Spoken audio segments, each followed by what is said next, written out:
नमस्कार दोस्तों, आज हम बात करेंगे कि क्या एक गृहस्थ व्यक्ति जो अपने दिनचर्या में व्यस्त रहता है वो एक सिद्ध योगी की तरह सिद्धियां प्राप्त कर सकता है।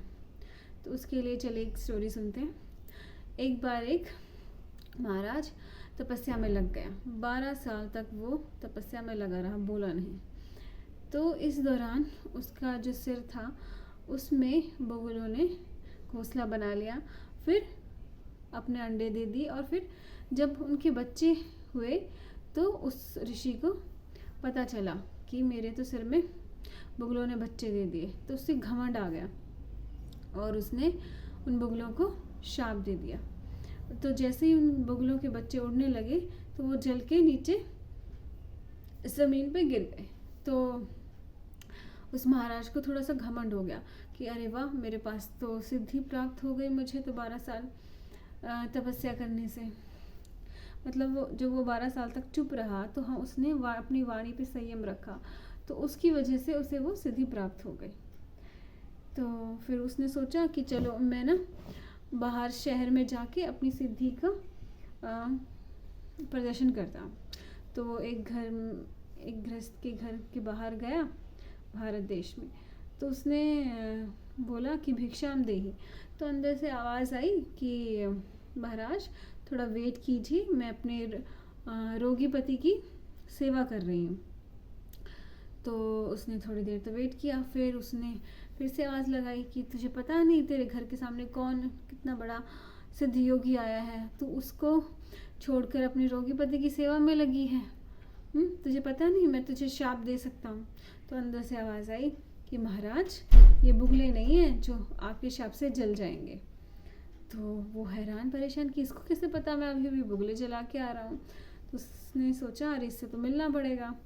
तो फिर वो उसका वेट किया। फिर वो थोड़ी देर में वो जो गृहिणी थी वो बाहर आई और उसने कहा कि महाराज थोड़ा धैर्य रखना सीखिए, मैं अपने रोगी पति की सेवा कर रही थी। तो वो बोला ये सब ठीक है, आप मुझे ये बताओ आपको सिद्धि कैसे प्राप्त हुई है। तो बोले कि मैं अपने पति की पूरे मन से सेवा करती हूँ और हमेशा उनके चरणों में अपना ध्यान रखती हूँ, इसलिए मुझे ये सिद्धि प्राप्त हुई। तो बोला अच्छा ये बात है। तो बोला कि हाँ। फिर वो सोचा चलो आगे देखता हूँ। तो एक दुकान पे एक वणिक बैठा था और लंबी लाइन लगी हुई थी।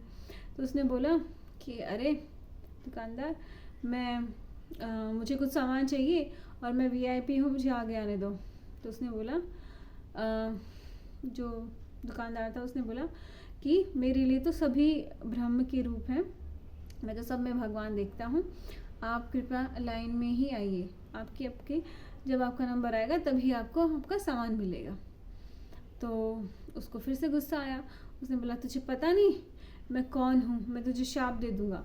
तो फिर दुकानदार बोला कि मुझे पता है आप कौन है, लेकिन ये बुगले नहीं हैं जो आपकी शाप से जल जाएंगे। तो वो फिर से हैरान परेशान बोला चलो, बोल औरत तो ठीक थी, तुम तो सारा दिन दुकान पे बैठे बैठे व्यापार करते रहते हो, तुम्हें कैसे ये सिद्धि मिल गई। तो उसने बोला कि ये जो तराजू का जो कांटा है ना, मैं इसे हमेशा बीच में रखता हूँ, ना इधर करता ना उधर होने देता, और हमेशा अपना सब कुछ भगवान के भरोसे छोड़कर भगवान के चरणों में अर्पित करके रखता हूँ और सबको समान भाव से देखता हूँ, मैं किसी में भेदभाव कुछ नहीं करता, यही मेरी तपस्या है और इसी से मुझे ये सिद्धि मिली। तो उसने बोला अरे ये भारत देश तो भाई बहुत ही महान है, इसमें तो हर इंसान तपस्या करने पर लगा हुआ है। तो कहने का अर्थ ये है कि आप ये ना समझें कि आप गृहस्थ जीवन के कामों में उलझे रहते हैं तो आपको भक्ति का टाइम नहीं मिलता और आपको सिद्धि प्राप्त नहीं हो सकती है। ऐसा नहीं है। जो भी आप कार्य करते हैं वो भगवान के अर्पण करते हुए करें। ये ना सोचें कि अरे मैं अपने पति की सेवा कर रही हूँ, सास की सेवा कर रही हूँ। नहीं, आप भगवान की ही सेवा कर रहे हैं। आप हमेशा यही सोच के अपने हर कार्य को करें, मैं भगवान के लिए खाना बना रही हूँ, मैं भगवान के लिए ही सब कुछ कर रही हूँ, बस। तो उससे क्या है ना, आपकी एक्सपेक्टेशन नहीं होती है किसी से और आपके मन में एक हमेशा संतुष्टि रहती है कि हाँ मैंने अपना सारे काम भगवान के लिए ही कर रही हूँ। तो उसके अर्पण करते हुए अगर आप अपने हर कार्य को अपनी तपस्या की तरह लेंगे तो आपके अंदर एक बहुत ही अच्छी शांति बनी रहेगी और आपको सिद्धियां ज़रूर प्राप्त होगी।